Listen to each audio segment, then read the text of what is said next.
In the world of flagship smartphones, the Sony Xperia 1V is among the most expensive. Apple's not too far behind with the iPhone 14 Pro and Pro Max, depending on which storage you go for, but Sony's promising pro-level camera results, a 4K display, and includes practical things like expandable storage and a headphone port. So could it be worth it? Or should you save a little and buy the iPhone instead?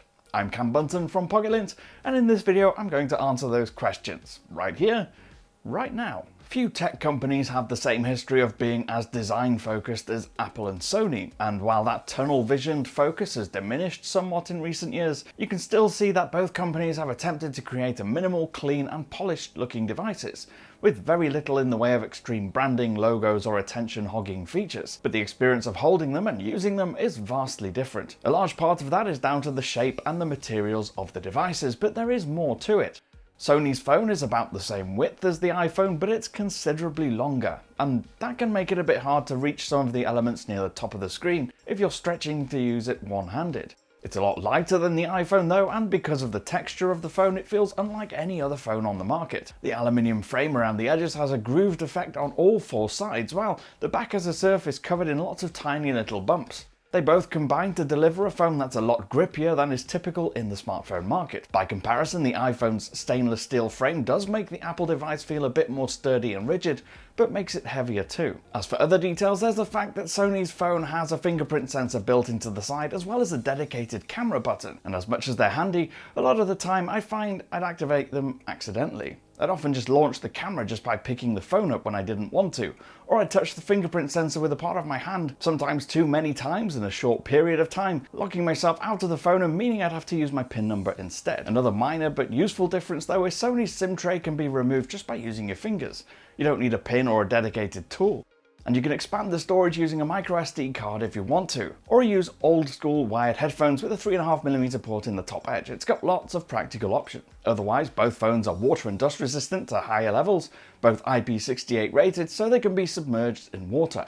The iPhone has been tested at deeper levels, but both should survive any daily spills quite easily. Sony even went to the trouble of giving it a spray and splash resistant rating too. So displays, and like much of this comparison, there's a distinct difference between these two phones. If only because Sony has really gone after that niche of having a cinematic ratio 21:9 display, making it longer and narrower than most other devices. It measures 6.5 inches diagonally, but it isn't all that much bigger overall than the 6.1 inch on the iPhone, because it's narrow. Which one of these you want will likely depend on what kind of content you like to watch on your phone. If a lot of the content you watch is 16:9, that classic widescreen mode, the iPhone, because it's less narrow, shows a larger image, where Sony is quite heavily pillar boxed.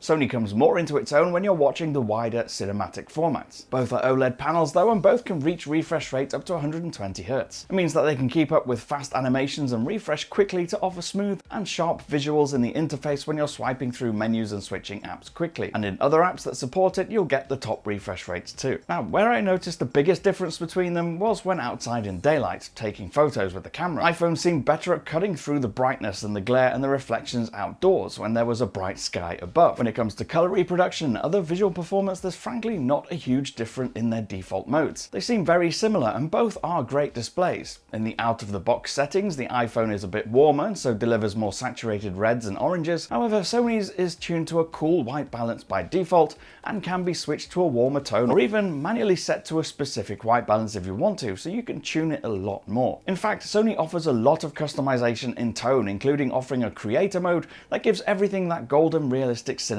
glow. There are other features too, like real-time HDR boosting. There's plenty here to play with if you want to get into the nitty-gritty. With the iPhone, you're pretty much stuck with how it comes from the box, except that you can switch on True Tone as well to deliver that natural adaptive white balancing that matches to the light around you. Now, you'll notice I haven't said all that much about the Sony's 4K resolution, and that's for good reason. Unless you're going to use it as a 4K monitor for your Sony Alpha camera, it's not something that makes a massive difference for everyday use. Most content for mobile is Quad HD resolution at best, and when you're looking at details side by side, it's virtually impossible to see any difference between the Sony and the iPhone, because it's not really using that entire 4K resolution much of the time. Now, a quick note on software, and here we're clearly talking Android versus iOS, which you'll have your own preference of. There is one thing to consider though, and that's how long they're supported for in terms of updates, patches and bug fixes. Apple typically supports its phones for 5 to 6 years with new software updates and delivers them all at once to all models. Sony has no such track record.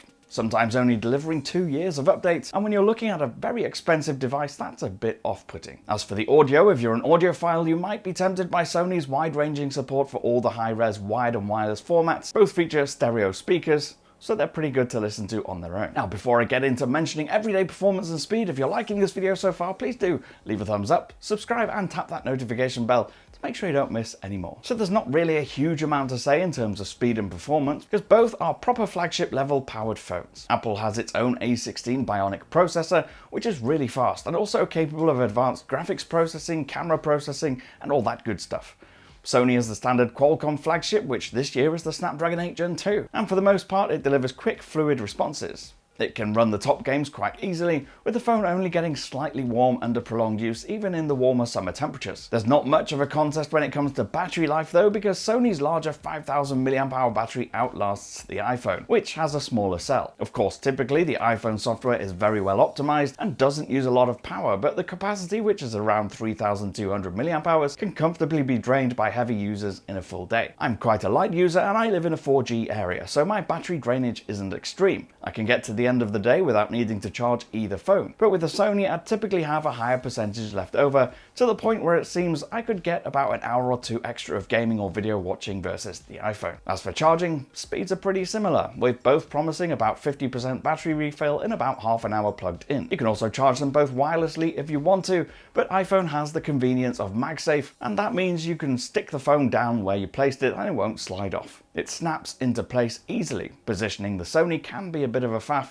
especially in the dark at bedtime. Now, on paper, there are similarities in the camera department, but it's hard to imagine being much more different when it comes to both using the cameras and the results that come from the cameras. That's to say, the two phones have triple camera systems with a main ultra-wide and a zoom. Sony's zoom is a little different in that it can shift between 3.5 and 5.2 times, and that's optically thanks to a moving lens arrangement. The iPhone has 3 times zoom, which you can use to digitally zoom further if you want to. Now, before looking at the results, it's important to note that as far as usability goes, the iPhone is far easier here. The interface is really basic in that you can point, shoot, and you're done. But also in that the display and monitor is far easier to see in bright daylight, like I've mentioned already. Sony's does have a basic mode, which we used as a point of comparison against the iPhone, but if you switch it to any of its other manual modes, you can adjust any manner of settings, and the display interface becomes much more like what you'll see on the screen on a Sony camera. For those who want those controls, it's ideal, but in basic mode you can tap, focus, and shoot, and it snaps the photo really easily, focusing on faces and eyes automatically, but you can switch that off if you want to. As for results, the differences were exactly what we expected based on previous experiences with Sony and Apple phones. Apple's iPhones do a lot of that post-processing, particularly around HDR effects and boosting colors. That meant in practically every type of shot, the iPhone images had more saturated colors, but also had a lot more contrast at times, and that meant that colors in and around shadows and darker areas of the image were completely crushed sometimes. With less of that processing, I often found that colors and details were more realistic and natural looking on the Sony. They're perhaps a little less exciting to look at, but they seemed clearer and cleaner and had less of that artificial look to them. This difference in processing did also often mean that in scenes with bright skies, the Sony sometimes ended up washing those out, where Apple's contrasty approach meant the skies in the iPhone shots were more dramatic and moody. There is a night mode on both phones this time, something Sony has been reticent to add until now, due to its preference for pushing users more towards those manual controls. It means it's easier to get shots in the dark without using a tripod. Apple's system, however, yet again makes it a lot easier to manage and snap those photos. In my testing, it also drew in a lot more light to illuminate the scene, particularly when using the zoom and ultra-wide cameras, and particularly when the light levels dropped. Excuse the pun, but the end results really were night and day. So in the end, I think on balance, for most people, it's the iPhone 14 Pro that makes the most sense. It's a more durable build, it's considerably cheaper, and has a camera system that's far easier to use and get easy results from. Plus, if it's battery life and screen size you really care about, you can get the iPhone 14 Pro Max. The only people I think who should go for the Sony are those who enjoy and really want those complicated, fine-tuned camera controls, or want a phone that complements their Sony Alpha camera. Let me know what you think of these two phones in the comment section down below, or you can get me on Threads. I'm at Cam Bunton. If you did like this video, please do leave a thumbs up, subscribe, and tap the notification bell, and I'll see you again in the next one. Bye for now.